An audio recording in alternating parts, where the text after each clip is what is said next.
¿Qué tal? ¿Cómo están? Bienvenidos a una nueva edición de Mesa UP. En el marco del 8M y el Día de la Mujer se tocan diversos temas. Por ejemplo, brecha salarial, discriminación laboral por género, estereotipos persistentes, invisibilidad de las mujeres en noticias positivas y también en temas de éxito. Pero hay otro gran tema que es la violencia. La violencia que no solo se vive en el ámbito privado, social, sino también dentro de las empresas. El acoso laboral de las mujeres tiene un claro costo emocional, obviamente para la agraviada, pero también hay un costo para las empresas, del cual deberían estar también enfocándose. Queremos abordar este tema, este punto, y para ello tenemos como invitados a Marlene Molero. Ella es CEO y fundadora de Gender Lab. Le agradezco muchísimo la invitación y la presentación en esta Mesa UP. Y también a Tomás Bermúdez, gerente del Departamento de Países del Grupo Andino del Banco Interamericano de Desarrollo Público. Muchas gracias, Tomás, también. Muchas gracias por la invitación. Empezamos hablando de que el tema que vamos a tocar hoy es el acoso sexual laboral hacia las mujeres. Porque es un problema, Marlene y Tomás, del que poco se habla. Bueno, es que básicamente la forma tradicional de visibilizar esto viene de la mano de hacer una denuncia, ¿no? Y eso, entre otras cosas, involucra revelar el nombre, muchas veces, de la persona que lo está haciendo. Y ahí hay temores asociados a perder el empleo, pero no solamente eso, ¿no? Sino de pronto a ser vista como una persona problemática en el trabajo, o a ser vista como exagerada, o a ser vista como el problema en sí mismo y no como alguien que está pasando por una situación a la que no debería ser sometida. Entonces eso ha creado mucho silencio alrededor del acoso sexual, eso que se mezcla, digamos, con la ausencia de mecanismos idóneos, digamos, para poder hacerle frente. Y esa falta de denuncia crea un espejismo de invisibilización donde pensamos que esto no es algo que sucede. Sí intuimos que es algo que puede pasar en la sociedad, ¿no es cierto? Porque a veces prendes la televisión, ves las noticias y te das cuenta que vivimos en una sociedad con una serie de problemas, pero no piensas que pasa en algo o en algún lugar como tu organización, que tiene estándares, que de pronto lo tiene prohibido en el reglamento interno o en algún código de ética, donde claramente piensas que eso no va a estar permitido. Pues sí lo está, porque no se está hablando de ello, y lo que hay también dentro de tu organización muchas veces es silencio, ¿no? ¿Por qué, Tomás, este sería el acoso sexual laboral un problema que debe prevenirse? ¿Por qué como organización debemos enfocarnos y prevenir, y además, como decía Marlene, tener estándares o mecanismos para abordar? Sí. Yo voy a hacerle seguimiento a un tema que dijo Marlene también. El lado positivo, o quizás una visión un poco más positiva, es un problema que es latente, yo creo que es un problema que es estructural en la sociedad. Sin embargo, creo que iniciativas como la que viene haciendo Elsa desde hace un rato, pero las empresas en general han empezado a hablar de una manera quizás un poco más directa del tema de lo que se hacía hace apenas unos años. Y esa conversación creo que también ha hecho a visibilizar un tema que es profundo, que es estructural, y en la medida que se habla del tema se hace una concientización un poco más alta también de lo importante que es el asunto de generar espacios para las mujeres en las cuales puedan desarrollarse sin ningún tipo de riesgos en términos de acoso sexual, generar los espacios necesarios no solamente para desarrollarse, sino también para que existan los mecanismos que se mencionaban para poder hacer las denuncias respectivas, y muchas empresas los tienen, pero en el fondo, por un tema de victimización, la gente a veces no los usa. Entonces generar también que no sean revictimizadas las personas una vez que se hacen las denuncias también. Entonces, si bien creo que es un problema estructural que nos toca muchísimo por trabajar, creo que el hecho que estemos hablando del tema ya está generando cierta conciencia sobre la importancia para las personas, pero también para las empresas, que es un poco la pregunta que me estabas haciendo tú a mí. Si bien el no poder a las mujeres darles las oportunidades para desarrollarse de una manera segura profesionalmente, hace que también tiene un costo importante para las empresas, y eso se ha medido también de manera que hay un costo de que las mujeres no puedan crecer, desarrollarse o emplearse en los sitios, en las áreas que les gustaría estar. O que dejen la empresa, ¿no? Exactamente. Porque ven que su denuncia no se ha escuchado, tienen miedo de denunciar, entonces mejor me lo dejan. Eso también sería un costo para ellos. Así es. Hay claramente un costo emocional para las personas agraviadas que han recibido, son víctimas de acoso sexual laboral, pero hay un costo para las empresas, y eso es más o menos de lo que trata o es la iniciativa de Elsa. Yo quiero que me cuenten un poco cuál es este costo y cómo Elsa está trabajando para prevenirlo. Por favor, Tomás. Sí, puedo comentar la parte del costo. Yo creo que Marlene puede comentar de manera más específica con respecto a Elsa, pero en términos de costo, cuando tienes espacios en los cuales las mujeres no pueden desarrollarse de manera libre y alcanzar posiciones de liderazgo, pues se genera temas de ambiente laboral, de productividad en las propias empresas, temas de poder maximizar la capacidad de las mujeres de poder básicamente alcanzar a su máximo potencial. Y una cosa que decíamos antes, muchas de estas mujeres cuando no tienen un espacio para poder hacerlo, simplemente las denuncias no se hacen y tienen un elemento importante también de deserción que tú mencionabas. Elsa busca justamente atacar las causas de esto y generar un ambiente que permita que las condiciones se den para que el ambiente sea sano, pero también se pueda completar, que las empresas puedan ser productivas a la plenitud, dando la oportunidad que las mujeres necesitan. Y que tú puedes hablar más específicamente de lo que es Elsa, ¿no? Sí, justo iba a ser como, pues estamos hablando de lo que es Elsa. Elsa es una herramienta digital que lo que permite es medir, monitorear e implementar medidas de impacto contra el acoso sexual laboral sin depender de una denuncia y girando muchísimo alrededor de la data. Entonces voy a irme mucho en parte de esto de medir, porque entre las cosas que medimos incidencia, tolerancia al acoso, pero también se mide el tema de los costos. Entonces, por ejemplo, hemos encontrado que 1 de cada 5 personas que pasan por acoso sexual en el trabajo pide que la cambien de área con cualquier excusa. Entonces, claro, esa es una rotación interna que lo que está haciendo es que se asigne un recurso a un área o algo ni que estaba programado ni que en ese momento era óptimo. Genera también que 1 de cada 5 personas comience a faltar al trabajo, ¿no? O pide permiso en horas o en reuniones puntuales o específicas, no falta total o parcialmente. Eso para la organización se comienza a traducir en costos de tener que contratar a alguien nuevo, entrenar personas, pérdida de productividad. Y para la persona en sí misma, además está viviendo situaciones muy fuertes de estrés y ansiedad. 7 de cada 10 que pasan por acoso experimenta estas sensaciones y empiezan, digamos, en los casos más graves a desarrollar problemas de sueño o incluso de alimentación. Se estima que para empresas muy grandes, como por ejemplo esas que están en Fortune 500, les puede llegar a costar como $6 millones al año estos costos de rotación, de ausentismo, de pérdida de productividad, sin mencionar el daño a la reputación empresarial que se genera cuando los casos que son, digamos, mal manejados, ningún caso se hace público porque es bien manejado. Los casos se hacen públicos porque no se encuentran respuestas, digamos, adecuadas dentro de las organizaciones. Eso va a afectar muchísimo la reputación de las organizaciones y hoy la reputación se considera que es más del 60% del valor de marca de una organización. Entonces, acá hay costos que inciden en las personas que pasan por acoso sexual y si bien es un problema que afecta a hombres y mujeres, todavía es un problema con cara de mujer, como otras expresiones de violencia basada en género. Y esos costos también inciden directamente dentro de la organización. Y estos costos, esas estadísticas que nos has mostrado, Marlene, no tienen que ver con la denuncia en sí. Es decir, pueden ser mujeres que no han denunciado nada, pero que sin embargo han pedido falta de trabajo por alguna excusa X o han pedido el cambio de movilidad de un área a otra. Correcto, esto es parte del primer tema que veníamos conversando, ¿no? Esto de la invisibilización. O sea, en la primera medición que hicimos ya en el 2021, hace 2 años, encontramos que 4 de cada 10 mujeres pasan por esto en el año.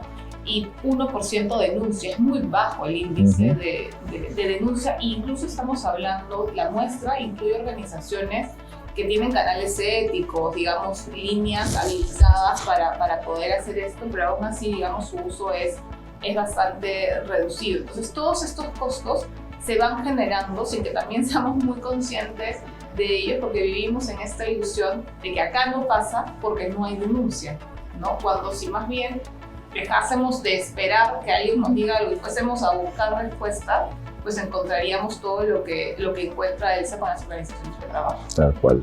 Y en términos de productividad también, si no confías o no tienes un ambiente que sea sano, que lo consideras sano, o que la empresa no toma en serio el tema, pues tu compromiso con la empresa tampoco es el mismo en términos de tu productividad y tu ética del trabajo. O sea que afecta por todas partes. Hay un tema que me parece curioso que es el miedo, ¿no? Obviamente el miedo de las mujeres a que no sean escuchadas o a que las voten, ¿no? Pero también me pregunto yo por qué no hay esta denuncia finalmente, ¿no? A pesar que hay canales, a pesar que hay un correo, a pesar que hay un defensor de la ética dentro de las empresas, ¿no?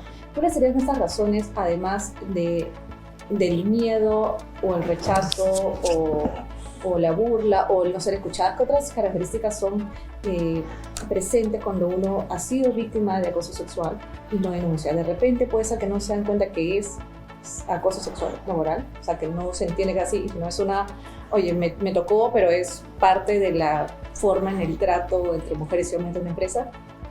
¿Cuáles son estas características, Marlene? De repente tú lo sabes. Sí, o sea, una de las cosas fuertes que genera el silencio es el miedo, digamos, eso no se lleva un muy buen porcentaje de casos. Y el otro es la dificultad que tenemos para llamar al acoso sexual por su nombre, ¿no? Lo que hemos encontrado es que 9 de cada 10 personas tienen muchos problemas para identificar determinadas manifestaciones.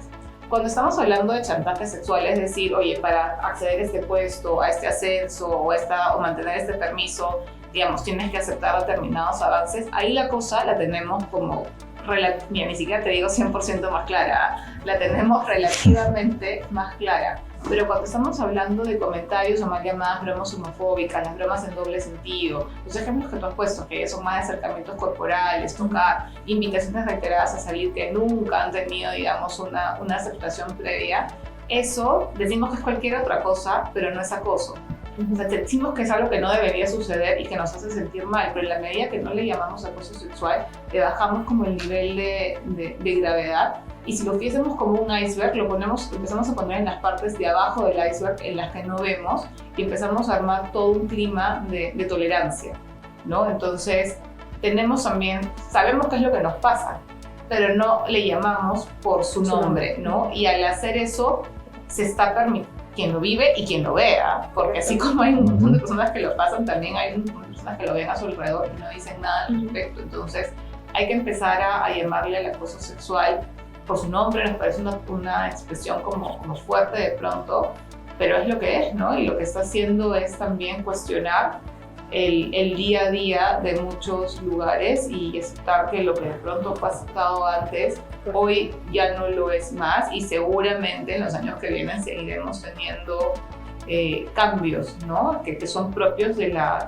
cada vez mayor incorporación también de la mujer al empleo y de distintos niveles jerárquicos dentro de ese empleo. Y aquí Tomás, yo me pregunto, ¿qué debe hacer la empresa? Porque o sea, lo que dice Marlene es, ok, entre mujeres podemos saber que esto, lo que se aceptaba antes, ya no se acepta ahora, entonces tú no me vas a invitar a ningún lado y no me vas a tocar por ninguna forma.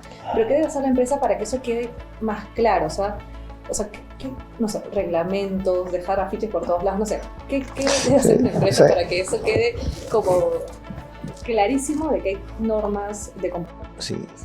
Y yo voy a contar una cosa también que yo creo que también es muy presente, es el tema de la estigmatización. Entonces hay muchas mujeres que están en un crecimiento profesional, en una manera, y ahí esta percepción de, bueno, a lo mejor no fue lo que quiso o no fue tan grave, y a lo mejor si yo denuncio, a lo mejor mi propia carrera se me va a dañar, entonces ¿para qué me hago ese lío si a lo mejor me van a poner en una casilla? Entonces, hay un elemento muy grande también, más allá de las definiciones, hay un elemento mucho de hasta, ya me está costando mucho crecer, me está costando mucho desarrollarme, tener una posición de liderazgo, y de repente, ¿para qué yo voy a remover esto si no fue tan grave la cosa? Ese tipo de cosas también pasa mucho en la concientización. ¿Qué pueden hacer las empresas? Mira, como decía Marlene, hay empresas muy sofisticadas, las cuales tienen todos los mecanismos posibles de denuncias anónimas, de hacer las cosas, de generar una cultura en la cual se incentive la denuncia, de definir muy bien qué constituye, qué conductas son aceptables y qué no son aceptables en el ámbito profesional. Pero a través de los años, las estadísticas han demostrado que a pesar de que hay mucha más concientización en las empresas, los niveles de denuncia siguen siendo relativamente bajos con respecto a las cosas que están pasando. Y aquí yo creo que entran herramientas como las de ELSA, que es buscarle una manera distinta, usando tecnología, usando innovación, de entrarle al problema. Y toda la data que genera ELSA, toda la manera distinta quizás como se hace la aproximación, es la que yo creo que puede ayudar como elemento adicional. No necesariamente va a resolver el tema completo, pero sí creo que genera concientización y data y especificidad de qué es lo que constituye una cosa a otra, como algo adicional. Es decir, yo diría, un next step para algunas empresas que ya tienen muy sofisticado es, veamos de qué manera podemos innovar o hacer cosas con el uso de tecnología, por ejemplo. Y aquí hay un tema muy importante que es la inteligencia artificial, ahora que está de moda, ya GPT, es como que el tema de moda. ¿Cómo ayuda la tecnología, Marlene, precisamente a visibilizar o hacer ese tipo de denuncias? O sea, hay una primera ayuda, que creo que es la primera que hizo esta, es a partir de la data, ¿no? O sea, la data puede encontrar verdades a través de consistencias. Entonces, la herramienta es una encuesta totalmente anónima, no se rastrea ni siquiera el IP, pero en la medida que se va encontrando consistencia entre las respuestas que te va haciendo, puedes encontrar áreas que son especialmente problemáticas o posiciones, ¿no?, jerárquicas, donde tendrías como organización que poner tus esfuerzos, digamos, centrados ahí. Y lo segundo es que esa es una herramienta de uso periódico por parte de las organizaciones. Entonces no es que la usaste una vez y ya te desentendiste y ya está, sino que la tienes que seguir usando anualmente, sigues midiendo. ¿Para qué sigues midiendo? Si ya hiciste tu línea base para ver el impacto de las acciones que has implementado. Entonces hay una parte de la herramienta que la responde la organización y que te desmenuza bastante la información en qué estrategias de capacitación, qué temas, tiempo invertido, a quiénes, políticas, en fin, digamos, se desmenuza un montón de acciones, porque de ahí está aprendiendo qué es lo que funcionó para mejorar tus indicadores. ¿Esto qué le va a permitir a una siguiente organización? Que el plan de acción que se diseñe tenga en cuenta qué es lo que mejor funciona, de acuerdo a sus resultados específicos y de acuerdo a la experiencia y lo que ha funcionado para otras empresas o de su sector o de características similares, ¿no? Entonces ya no estamos, y acá es donde está la diferencia un poco con lo que decía Tomás, frente a las estrategias del manual, ¿no? La estrategia del manual te va a decir, capacita a todo el mundo, ten tu política, bueno, eso y en el Perú se hace muchísimo, porque acá hay leyes del 2004, ¿no? Entonces además, digamos, con Elsa, sin Elsa, esto es algo que lo tenías que hacer y que no sirve, ¿no? Porque no tiene un impacto. Cuando haces estrategia basada en data, los recursos que vas a utilizar van a ser más eficaces y eficientes. Le va a decir a la organización en qué área sentarse, le va a decir a la organización qué mensajes establecer en sus campañas de comunicación. O sea, le ha permitido hacer estrategia basada en data y eso ha permitido que las organizaciones que hemos medido por segunda vez hayan bajado en promedio 60% de la incidencia de acoso sexual, ¿no? Que es no solamente ese tipo de caso grave que va a llegar a ser denunciado, sino que es ese caso que pasa todos los días constantemente tolerable. Todo lo del manual es importante y es relevante tenerlo y hacer, pero lo que te da esto es hacerlo de una manera mucho más targeted, con los mensajes correctos y con la data correcta, y creo que eso es mucho más efectivo que solamente lo del manual. Nos has contado más o menos, Marlene, las preguntas que se les hace a las compañías. Yo me preguntaba cuáles son algunas preguntas de las que reciben las personas que trabajan dentro de la organización, ¿no? Un ejemplo. Mira, te preguntan desde si conoces o no la política que existe, porque muchas veces pasa esto que tú dices, sí, claro, acá tenemos el manual, pero nadie conoció, ¿no? Entonces te pregunta eso, te pregunta tolerancia frente a tus comportamientos, entonces te lista conducta, ¿no? Es invitaciones reiteradas a salir, o los acercamientos, te pregunta, bueno, esto es acoso, no es acoso, está mal, no pasa nada, entonces ahí vamos midiendo, se hace un índice de tolerancia. Te pregunta también si has pasado por alguna de estas experiencias más allá de que la denomines o no acoso sexual, y también cuáles son los miedos que tienes de cara a una posible o eventual denuncia, ¿no? Por eso que llegamos a tener tanto número de dónde está el miedo, de los problemas para identificarlo, de si piensan que el departamento, por ejemplo, de recursos humanos va a estar en la capacidad de recibir una denuncia. Y cuando se trata de líderes o personas de recursos humanos, además te pone frente a determinadas situaciones como si estuvieras frente a casos chicos, para ver cómo lo vas resolviendo, y ahí, por ejemplo, podemos encontrar la incidencia de los sesgos inconscientes, ¿no? Todavía esta tendencia a responsabilizar a la persona que pasa por acoso de no haber detenido la situación y digamos, un poco más. Y empieza pues este proceso de revictimización. Entonces todo eso también lo detecta la herramienta. Y lo interesante de esto es que sentándote desde el lado de una empresa, tú a veces tú tienes tus políticas, tienes todas tus prácticas y eso está todo bien y las denuncias que tengo son muy chiquititas. Pero cuando empiezas a ver data como esta, te das cuenta realmente cuál es el feeling de las personas que trabajan contigo con respecto a tolerancia, con respecto a lo que está pasando en el día a día realmente. Y eso es mucho válido. Exactamente. Tomás, ya hay dos fases de ELSA, ¿no es cierto? Ya hay empresas que han pasado por 2 veces por la encuesta. Más o menos, cuéntanos qué resultados, primero, por qué el BID se involucró en ese tema, y segundo, si ya tienen algunos resultados, nos gustaría conocer. Sí. Y ¿por qué el BID se involucra? Quizás la parte que me corresponde a mí, me gustaría más que Marlene hable de los resultados específicos que han sido impresionantes con las empresas. Y debo decir que dentro del propio banco estamos también piloteando, o vamos a pilotar ELSA también en algunas de las oficinas nuestras del país. Pero nosotros tenemos uno de los ejes transversales en lo que hacemos en el banco es todo lo que tiene que ver con género. Yo te diría que entre los últimos años casi el 60% de todo lo que hace el banco, de todo, desde infraestructura hasta temas de digitalización, tienen elementos transversales de género.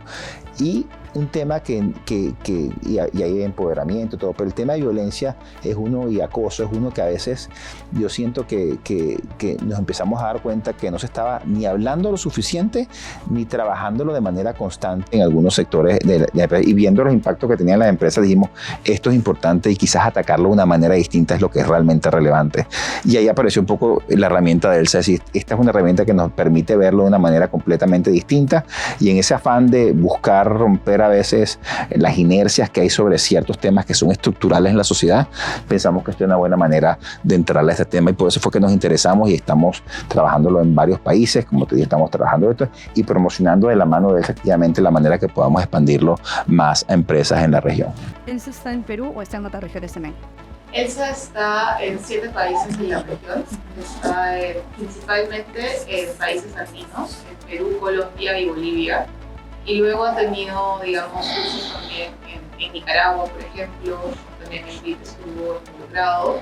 Y las propias empresas que la usaban en estos países andinos han querido usarlas en sus otras subsidiarias, ¿no? Entonces ahí tenemos usos en Chile, en Panamá, e incluso tenemos un uso en Miami, que no es en Estados Unidos porque es una oficina, pero entonces sí empieza a suceder eso, tenemos usos programados para México este año, ¿no? Entonces, es una herramienta, la verdad, que es totalmente distinta a lo que se hace, que plantea una estrategia distinta de dejar de esperar y salir a buscar. Yo creo que ese es el gran cambio que hace una herramienta como esta.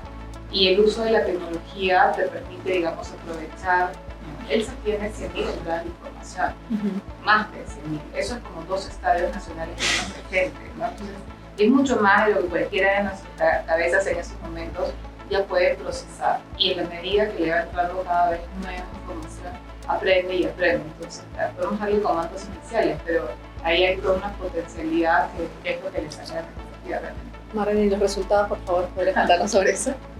A ver, creo que el resultado estrella es el desenlace en realidad de teoría de cambio, es la reducción de la incidencia, ¿no? Entonces, cuando medimos por primera vez, encontramos triángulo de incidencia en promedio de la TAM, como un 34% de acoso sexual, desde lo más leve hasta lo más grave, digamos, y eso ha bajado al 16%.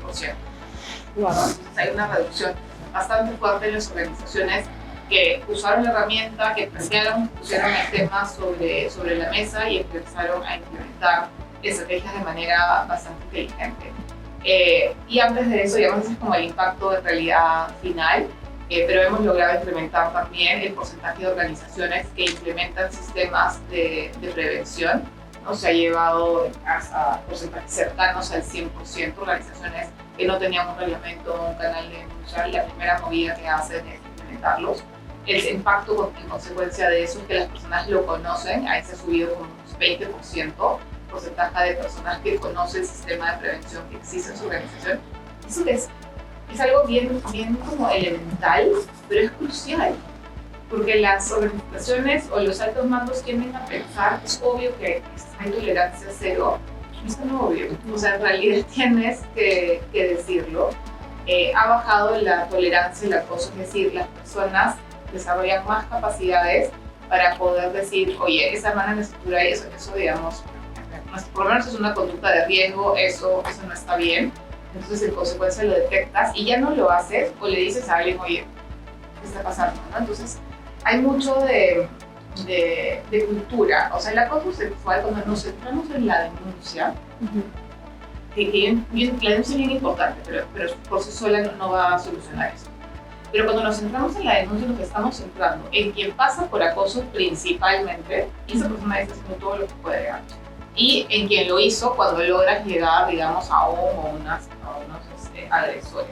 Y nos estamos olvidando de todo el resto. Entonces eso significa que estamos tratando el acoso sexual como un problema de manzanas podridas, cuando en realidad es un problema de una cultura informal dentro de la organización en la que digamos, muchas personas estamos alrededor, somos parte y no nos damos cuenta. Cuando utilizamos una herramienta que le pregunta a toda la organización y que te está aplicando tolerancia para poder bajar la incidencia, lo estamos tratando como el problema que realmente es, estamos viendo la base del problema y por eso es que empieza a bajar la incidencia y sube un poquito, digamos, hemos también logrado subir un poco el porcentaje de personas que denuncian. Es lo que menos mejoró, porque curiosamente la herramienta está enfocada en prevención y en reporte. ¿No? Hay que comenzar a pensar cómo mejoramos también ese sistema de reporte para que no sea esta línea oscura que no sabes quién te conteste, sino que sea un proceso más acompañado y más informado también para quienes den ese paso, ¿no? Y yo me pregunto si, no sé, Marlene, en tu experiencia, ya estoy tomando el rol de entrevistadora, cuando te acercas a las empresas y le cambias el shift, ya no es de denuncia, sino en un concepto preventivo, ¿hay resistencia a veces de los departamentos de recursos humanos? ¿Me atrevo a esto o no? ¿Cuál es un poco la reacción que tienen cuando les presentas la herramienta? Ya había un cambio, ¿no? Porque al inicio, digamos, en el 2020, 2021, cuando comenzamos este desarrollo, me decían, pero no, acá no pasa y ya tenemos el canal de denuncia, ¿no? Entonces, no, pero entonces atrévete como a ver qué más hay detrás.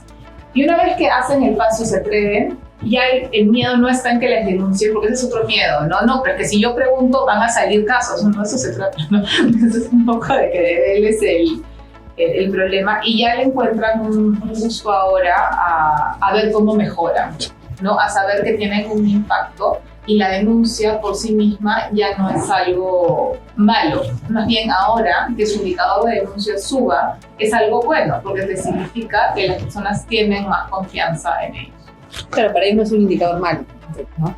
Pero también hay otros indicadores como por ejemplo, ok, no tenías política, ahora tienes política, ¿no? Antes no tenías un buzón o un correo para hacer denuncia, ok, ahora tienes un buzón y un correo para hacer denuncia.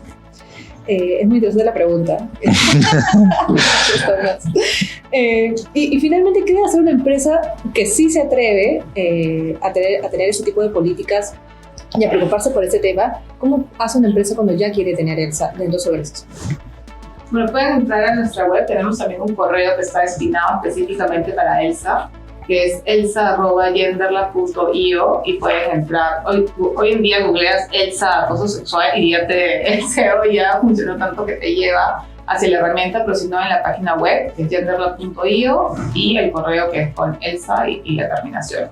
Y ahí ya está, ya tenemos un número, digamos, hemos terminado la parte del piloto, que es un piloto largo porque no se trataba solamente de medir, ¿no? Sino que se trataba de ver si había un impacto con la puesta de este cambio de estrategia de reacción a prevención. Y por eso nos tomó un par de años, esos resultados ya salieron en... ¿Cuántos años? 2 años. 2 años. ¿Y cuántas empresas se unieron al proyecto? Más de 100.